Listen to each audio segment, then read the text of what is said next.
ancestors. Eddie's gold caps. I originated some.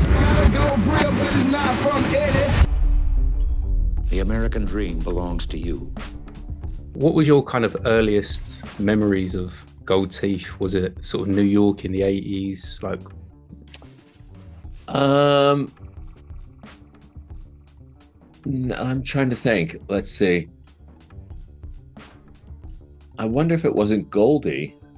I feel like there was some cover with Goldie that I don't know. That's just the first thing that came to mind when you asked the question. I feel like there was some kind of very iconic image with this mouthful of gold. Could have been New York. It could have been New York back then. I mean, I was certainly around, and I do remember it kind of well, that moment in time.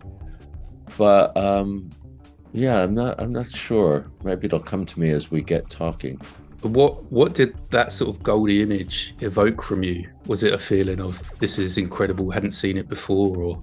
Well, yeah, I think so. I think actually, yeah. I mean, it just was a very powerful image.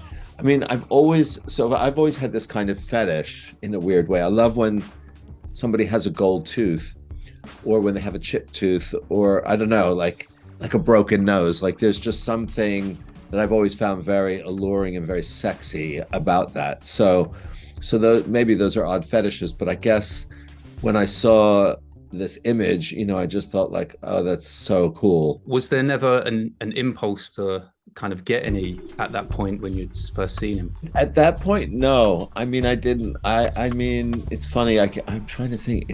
Sometimes it's hard to remember, but no, I think I didn't have the impulse to have it myself. But yeah, I think, you know, I've always been a really visual person, and I've often thought that you know, I'm very stimulated by or seduced by visuals. And so, I mean, I remember when I used to go to like punk clubs and stuff like that, it had so much in New York. I was like 16 years old, and I'd been really drawn and attracted to the way people looked. And then I found out where they were going and what they were listening to when they got there. And that's how I kind of really got into punk music, you know, was just really being attracted to the look of the scene, you know? So I was very, like, well, he said, I was very drawn and attracted to this image with all these gold teeth. I didn't want it for myself. Not at that point. Do you kind of going from that subculture of punk and then your work at Vuitton, do you remember seeing Nego or Pharrell's GRILLZ, because they were really heavy at that point? Well, yeah. I mean, I worked with Pharrell. I asked him to join us and to develop this line of sunglasses, you know, the first line of sunglasses that we did at Vuitton. And I felt culturally there was so much going on with like kind of certain like just things being broken down, and like there was this new kind of attitude of I guess now, I mean, this isn't like my area of expertise, this kind of vocabulary, but this flexing of like, you know, sort of jewelry like by Jacob and all that. And Pharrell was like so right there with Nego, and this idea of like, you know, really showing off, and I guess it wasn't just showing off jewelry, because that had already happened. You know, there were so many people in New York with, I mean, girls with like giant gold bamboo earrings, and certainly enough people in hip hop who were, you know, like with gold ropes and all the stuff that they had. But I think there was a kind of spirit, like a kind of more playful spirit to what Nego and Pharrell were doing, you know, and there was like this like kind of slightly left of center thinking in terms of the jewelry and like the colors and all that stuff. So I was really, you know, I did feel like something was changing in a way, you know, with Nego and Pharrell.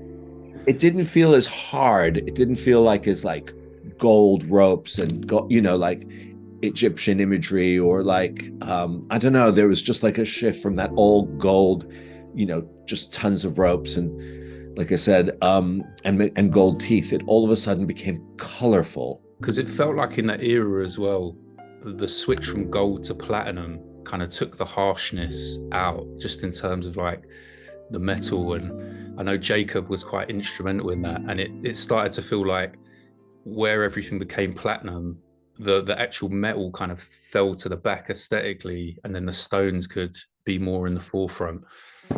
Yeah, and I also think, you know, for me, I mean, as we're talking about this, there's nothing I've really contemplated. You're just making me more conscious of it. I think, you know, on the, like with hip hop and stuff, all the gold always looked like, we had Times Square, we had the Diamond District, we had like all these areas, or uptown, you had these jewelry shops that would have like crazy displays of gold stuff in the windows. So like gold just felt like kind of very New York, like a, like not an upscale jeweler either. I'm not talking about like, you know, Jacob or even or a Tiffany or any of those, like either a very high upscale or the creativity of Jacob for his different clients. But talking about like just kind of random jewelry shops where they just, it was kind of like we buy gold, and it almost had, you know, it was just kind of like just tons of gold jewelry.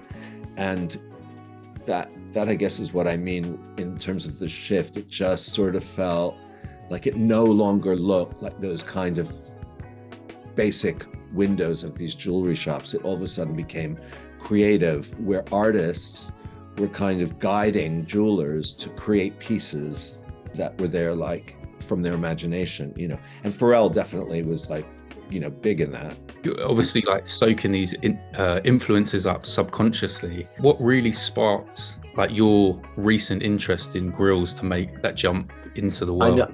I know exactly. So my husband, Char, he's been into GRILLZ for a long time. In fact, it was about five years ago, I think. You know, it was time, like Christmas time, and I asked him like what he wanted, and I knew he'd wanted a grill. He'd wanted a grill for a long time. And we'd had lunch with Ben Baller when I was out in LA with Char, and that's all Char wanted. It's all he was talking about, was like, I just want a grill from Ben. So I arranged it with Ben, like, okay, we're going to give Charlie this like Christmas present. You're going to make him a like PHADE diamond grill. So he did his first grill, like just lower. He did a lower grill first. And then another occasion came up, I don't know, 8 months later or something, and wanted, you know, the other set. So we did another set with Ben, and then, I mean, fast forward a couple of years, I had seen an image, and this wasn't that long ago. It was like a couple of years ago, although my time is a little bit weird. Oh no, it must have been, because Alistair and I were working together. So it had to have been just after the pandemic. And I kept getting these random like DMs from this jeweler, GABBY, ELAN, you know, who was just sending me like things and saying like, we'd love to do something with you sometime. And I just put it out of the back of my mind. I mean, this was like a couple of years ago. And then I saw this picture of Tyler, the creator. Yeah. And he was wearing this grill. I remember the image again. It was like kind of that thing, like in a way, it was like that image that sort of made such an impression on me. And he was just kind of pulling down his lip to reveal his grill. And I thought it was so cool, because it wasn't like a full grill. It was like 2 teeth and then 1 tooth and then a couple of teeth on the top spaced out. So it was like, again, that old thing of mine of like a gold tooth or 2 gold teeth. And one of them or 2 of them were enamel in colors. And I just thought, this is so cool. So I did a little research, and I found out that GABBY, ELAN had made that grill, yeah, or those pieces. And then I thought, like, this is so weird. That's the guy who keeps hitting me up about doing something. So I made an appointment, and I was like, I want to do a grill, and we did it. And it was gold, and one tooth was PHADE diamonds, a few teeth were gold, and then 2 teeth were like enameled Tiffany blue, like that Tiffany robin's egg blue. Mm-hmm. And I remember I was so excited about it, and I couldn't wait till they were done. And it was the day of the show that I first did with Alistair that the teeth arrived, and I was so excited. We had them delivered to the space where the show was, and I like kind of put them in, and I was just so like, I mean, I was just over the moon. And then that's when I felt like I really got the bug, because it literally was like a little while after that, I went for another one. I had this other idea for a grill, like almost like weeks after. I started printing out photographs of my mouth and started drawing on them. And then I reached out to them and I was like, I want to do a grill that's all pave diamond, where this tooth was black enamel, but only like in a chip. Like it was, I wanted it to look like a trompe l'oeil chip tooth. Yeah. So we did like pave diamonds, and then like on an angle did black enamel. So when I smiled, it looked like my tooth had been chipped. Wow. Yeah. And that was like, yeah, that was kind of my beginning into you know, a real appreciation, and also this idea that this was a really creative form of expression. What was your motivation to pick the Tiffany blue for that first set? I thought for me, there had to be, like, I'm not gangster, right? And I'm like this Jewish 60-year-old man. So I'm like, what, you know, I'm not going to pretend to be something I'm not. So the idea of a grill felt very rooted in like a culture, or, you know, and kind of a symbol of some kind of toughness or flex or like, and I just thought I had to be like a little bit more ironic about it. And I'm not Pharrell either, who I think is, you know, has his mentality and his way of arriving at something creatively and his references. So I just thought like, oh, well, like what color should the enamel be? And I literally was like, oh, what's one of the most iconic colors in jewelry? And I thought, well, Tiffany blue is like kind of a jeweler, you know, I mean, it's like the cliche of like expensive jewelry. So I just thought like that was a funny way that like, it was kind of playful, and it made the grill feel like it expressed my sense of irony and perversity, you know, in a sort of like subtle way. But, you know, that's how I kind of arrived at the color, was it was a reference to a jeweler. Found it really interesting because it's obviously such like an iconic color to jewelry and the history of jewelry. And I remember seeing them and enjoying the irony, because as a brand, they obviously haven't got into that world yet. Yeah, they were funny because I think when I posted it first time, you know, I wrote in my caption Tiffany blue, and they didn't come after me. But when GABBY ELAN wrote Tiffany blue, of course they got like a little phone call saying like, no, you can't call it that.